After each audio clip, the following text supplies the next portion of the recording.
Say you're eating an ice cream cone, and I ask you what the flavor is. What would you say? Well, chocolate, vanilla, strawberry, these are all familiar flavors. But what if I ask you what it tastes like? How is that different? Flavor is actually our overall impression of the food, and our brains arrive at the impression of the flavor by smelling it, tasting it, and even feeling the texture of it in our mouths. Taste is just what our tongue picks up. Experts agree that there are 5 basic tastes our taste buds can recognize: sweet, salty, sour, bitter, and umami.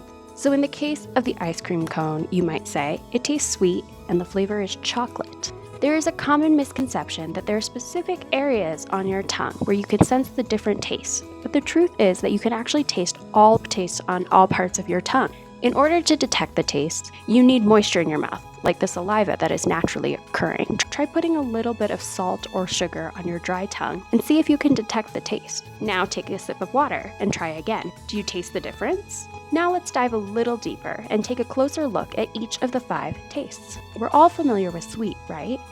Is it your favorite taste? Well, one reason that may be is because sweetness actually triggers our brains to release endorphins, making us feel happy. But too much sweetness can be overwhelming to our taste buds and to our bodies. For example, if you've ever experienced what they call a sugar crash, when you get sleepy after eating tons of candy. Sweet recipes are often best when they include some of the other tastes to balance the sweetness. Dessert recipes are often improved by adding a pinch of salt. This is why so many people love salted caramel sauce over ice cream. A hint of sweetness can also add complexity to savory recipes. Mexican moles and chilies often use chocolate to brighten the flavors of the dish and counterbalance the spiciness. Salt brings out the flavor of foods, and our taste buds love salt.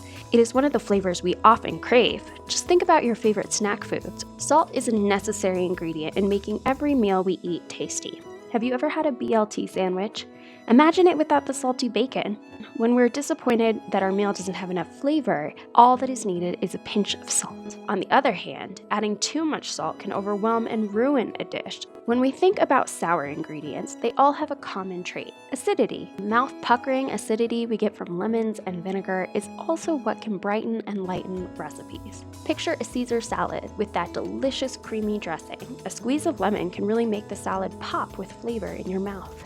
Bitter may be the taste we most have to get used to appreciate. Humans and animals are naturally suspicious of bitter flavors because bitterness can be a sign of food that is poisonous when found in the wild. But many bitter ingredients, like a variety of salad greens, vegetables, and nuts, actually have great health benefits. Bitterness is also important for balancing sweet flavors. Coffee is often added to chocolate desserts to balance the flavor, or served as a beverage alongside a sweet dessert. Umami might be the taste you are least familiar with. It is a Japanese word that means a pleasant, savory taste. Umami naturally occurs in foods that are rich in certain amino acids, predominantly glutamate. Umami flavors can also be developed using techniques like aging, drying, and curing. For example, Parmesan is an aged cheese that has great umami flavor. Sometimes umami is confused with salty, but it has a depth that goes beyond salt. Its role is to add a satisfying balance to a dish.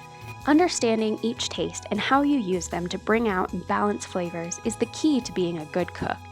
It takes practice though, so get into your kitchen, experiment, and take notes.